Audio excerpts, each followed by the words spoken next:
Bonjour, bienvenue à une nouvelle émission de la Vallée des Arts. J'ai aujourd'hui deux artistes peintres féminines et je vous présente dès maintenant Christiane l'Italien. Bonjour Christiane. Bonjour. Merci d'avoir accepté notre invitation. Merci de m'avoir invitée, en effet. Ça nous fait tellement plaisir. Christiane, comment on arrive à l'art? Parce que je sais que ton chemin en tant qu'artiste, ça n'a pas été facile. Pas vraiment, en effet. Ça a été assez ratoureux, disons, dans un certain sens, mais jeune enfant, oui. On va apprendre des choses. Jeune enfant, je dessinais tout le temps.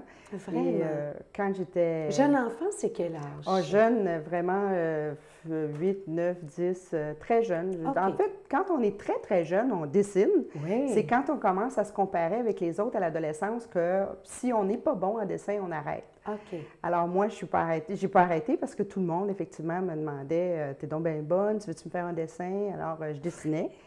Mais on a toujours comme envie de faire apprécier ou de faire des cadeaux à sa mère. Puis pour moi, c'était important que ma mère appuie mon talent de dessin. Mais ma mère me disait toujours « C'est pas toi qui as fait ça. » Elle n'était pas d'accord. Elle ne voulait pas que je fasse ça. Attendons. Là, tu y apportais des dessins, puis elle ne croyait pas que c'était toi ou c'était simplement pour te décourager? C'était pour me décourager. Aussi? Oui, c'est ça. Oh. Oui. Elle ne voulait pas que je fasse ça parce qu'elle avait peur que je crève de faim. Ah bon? Dans son idée à elle, un artiste peintre, c'est quelqu'un qui crève de faim. Bien, souvent, d'ailleurs. C'est possible, c'est très facile. C'est très facile aussi, c'est possible. La seule chose, c'est ça, c'est que au lieu de m'encourager là-dedans et peut-être de m'aider à trouver d'autres avenues qui auraient pu me permettre de faire du dessin et gagner ma vie là-dedans, tout de suite, elle bloquait, elle arrêtait, puis elle disait que c'était pas moi qui avait ce talent-là, que c'était pas possible. C'est incroyable quand même. Donc, qu'est-ce que tu as choisi de faire? Tu as bifurqué, forcément. Bien, en fait, non. C'est que j'ai toujours eu des amis alentour de moi qui me posaient des questions parce qu'ils me voyaient dessiner, puis ils me demandaient comment je faisais, comment j'y arrivais, puis... Pour moi, c'était tellement simple, tellement facile que je n'avais pas de truc, je n'avais pas de solution, ça venait tout seul. Et à un moment donné, j'ai décidé que je m'en allais là-dedans. Et puis, j'ai commencé effectivement, j'ai suivi des cours par correspondance. Je t'attends. À un moment donné, c'est quand même? Vers à peu près 18 ans, j'ai décidé que je m'en allais là-dedans. Quand même assez jeune? Oui. OK. Hey, tu étais fait forte pour passer à travers j'habitais plus chez moi. Alors... OK, d'accord. Je pouvais quand même faire des choses sans que ma mère le sache. Mais tu étais quand même très audacieuse d'oser quand même poursuivre. C'était tellement fort en toi que tu ne pouvais pas faire autrement? Je pense que j'ai effectivement une personnalité qui me permet d'être audacieuse et de foncer. Et je pense que oui, il y avait la question... Ça venait tout seul, je dessinais tout le temps. Alors, j'avais un besoin peut-être de m'exprimer là-dedans. Par contre, quand j'ai commencé à étudier, je me disais, je vais faire du dessin pour moi. Et j'ai suivi des cours par correspondance parce que je ne voulais pas que les profs m'influencent. Bien. Alors, je voulais quand même en faire, mais je me disais que c'était juste pour un hobby, si on veut. D'accord. Mais malgré moi, je veux dire, j'ai vraiment commencé à m'en aller là-dedans. J'ai fait des concours, j'ai gagné des concours.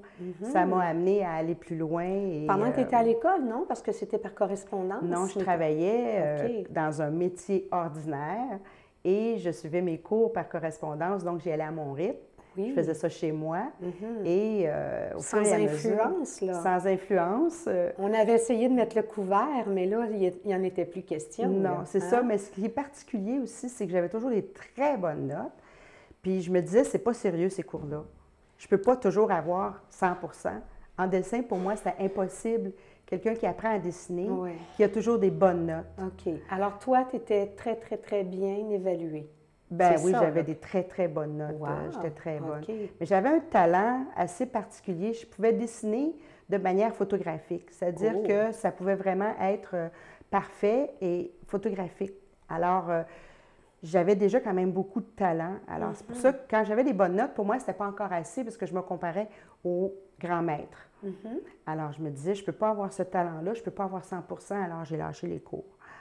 J'ai arrêté de suivre ces cours-là. Tu t'es découragée toi-même? Bien, peut-être aussi, c'est parce que, vu que ma mère me disait toujours, ça se peut pas que ce soit toi, tu n'as pas ce talent-là, peut-être que je me disais, ça se peut pas que j'aie des bonnes notes. OK, ça t'a marqué vraiment. Oui, oui. OK. Oui. Alors, on poursuit quand même. J'ai développé en fait, je me suis en allée dans le domaine du graphisme et de l'illustration. D'accord. Alors, j'ai fait de l'illustration pendant beaucoup d'années. Tu n'étais pas loin, là. Non, exactement. Quand même, mais tu gagnais ta croûte, là. Oui, je gagnais ma vie de cette façon-là, comme graphiste et illustratrice. Et à un moment donné, je veux dire, j'ai eu un copain, un amoureux, qui me disait, tu pourrais aller beaucoup plus loin. Bon, enfin des encouragements. Oui. Ceux qu'on a besoin, là, la petite claque, là, la tape dans le dos. Oui, mais moi, je disais que c'était impossible, que je n'avais pas de créativité, que je n'avais pas d'imagination. D'accord. Il m'a fait comprendre c'était quoi l'imagination. OK. Genre, quand tu inventes un repas, ça en est de l'imagination. Alors, à un moment donné, avec des petits exemples comme ça, il m'a fait comprendre ça. Bon. Puis je faisais beaucoup de photos, mais de la photo d'art. C'est-à-dire que je photographiais des éléments dans la nature sans chercher à ce que ce soit un paysage. J'allais chercher des textures, j'allais chercher des choses que je voyais dans la nature. Et à partir de ça, les gens alentour de moi, premièrement, achetaient mes photos et me disaient que j'avais beaucoup de talent artistique. Oui, d'accord. Alors là, ça venait comme vraiment contredire ce que je pensais de moi-même. Oui. Alors, à ce moment-là, tu es rendu où dans ton évolution? Là, vers quel âge environ, là, quand tu as vraiment... En fait, ça fait, je dirais, il y a une dizaine d'années seulement. Que tu as ajouté de la couleur? Non, la couleur est arrivée avant, quand je faisais l'illustration. Bien. Mais en fait, la couleur a été aussi quelque chose de particulier dans mon ajout parce que je dessinais toujours en noir et blanc au départ. C'est un peu ce qui explique mon approche valoriste. Alors, je vais beaucoup jouer avec les ombres et lumières. Je ne suis pas coloriste, je suis beaucoup plus valoriste que coloriste. OK. Alors... on n'entend pas souvent ce terme-là. Valoriste, c'est plus vraiment jouer avec les ombres et lumières pour faire ressortir les valeurs, faire ressortir l'image par des ombres et lumières. Alors, c'est beaucoup de cette façon-là que je travaille, beaucoup plus que le coloriste qui va faire ressortir les images par le contraste des couleurs. D'accord, OK. Ça l'explique bien quand tu dis valoriste pour faire travailler les valeurs. Exactement. Donc, les différents tons. Ça peut être un ton sur ton, mais en différents degrés. Tout à fait. OK. Oui, tout à fait. Donc, tu as intégré ça. Et ça te plaît beaucoup? Oui, beaucoup. C'est beaucoup plus ma nature, en fait. J'ai tendance à développer beaucoup plus là-dedans. Et puis... Finalement, tu as fini par en avoir des encouragements, là, parce qu'on voit du très, très beau travail. Oui. Et mon travail, c'est qu'en fait, pour éviter justement de faire du photographique, parce que je pourrais très bien faire des toiles photographiques, je ne fais pas de photographique juste pour expliquer pourquoi. C'est parce que quand je le fais, je réfléchis trop, je rentre trop dans le détail et jusqu'à un certain point, je tue l'émotion qu'il peut y avoir dans une œuvre. Ça devient trop technique. Oui, d'accord. Alors, pour éviter ça, ce que je fais, c'est que je mets des obstacles dans mes toiles. Alors, tu augmentes ton quotient de difficulté. Oui, je rends la chose difficile pour justement pour m'en tenir juste à l'essentiel. OK. Et tu te dépasses de cette façon-là parce que si on reste dans le dessin, c'est une zone très, très confortable pour toi. Pour moi, oui. OK. Alors, toi, c'est une étape de plus dans la créativité. Tu vas chercher vraiment autre chose. Oui. Bien, premièrement, travailler avec le pinceau, j'ai moins de contrôle qu'avec un crayon. Oui.